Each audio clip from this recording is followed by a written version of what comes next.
Le malheur des uns fait le bonheur des autres. Dro Fernandez à peine arrivé au Paris Saint-Germain. Que ça lui montre déjà 2-3 petites choses à l'entraînement, mais le Barça ne partage pas le même avis. Ayant déjà reçu son bisoutage traditionnel, le joueur semble bien s'intégrer et assez épanoui sur les premières images. Pourtant du côté du Barça, ça le vit très mal. Dani Olmo vient directement de déclarer: chacun a ses raisons, j'avais les miennes à l'époque, donc il parle de lui quand il est parti, Dro a les siennes. Au final, c'est très regrettable car il était un pari du club et faisait déjà partie de l'équipe à l'entraînement comme en match. Les supporters y voient totalement deux choses différentes, sachant que Dani Olmo, je vous rappelle, était parti au Dynamo Zagreb, donc une suite logique à sa progression. Et donc là, au vu du fait que Dani Olmo dit clairement que Dro progressait bien au Barça, vous l'avez compris, il prétend donc qu'il est parti pour l'argent. Jusqu'à reposter en post officiel montrant Luc Cusson. Une fois que l'annonce a été faite, je pensais pas que le Barça vous auriez autant le seum.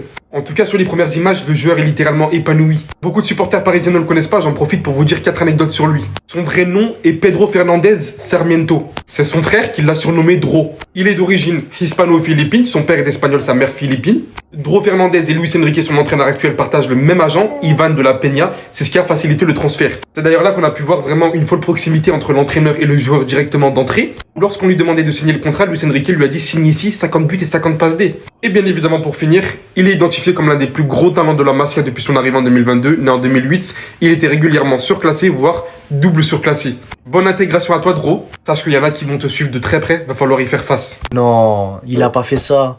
On a perdu le nouveau Lamine Yamal. C'est officiel. Dro quitte le Barça et rejoint le PSG. Les gars, j'ai trop le seum. Les Parisiens, vous avez trop de la chance. Non mais c'est vrai, vous savez qui est Dro? Dro, c'est quand même un mec qui a joué 5 matchs pour le Barça. 5 matchs à 17 ans. C'est une dinguerie. Personne n'a jamais fait ça dans l'histoire du Barça. Et en plus, sur ces 5 matchs, il a marqué 0 but. Ok, je vous vois venir.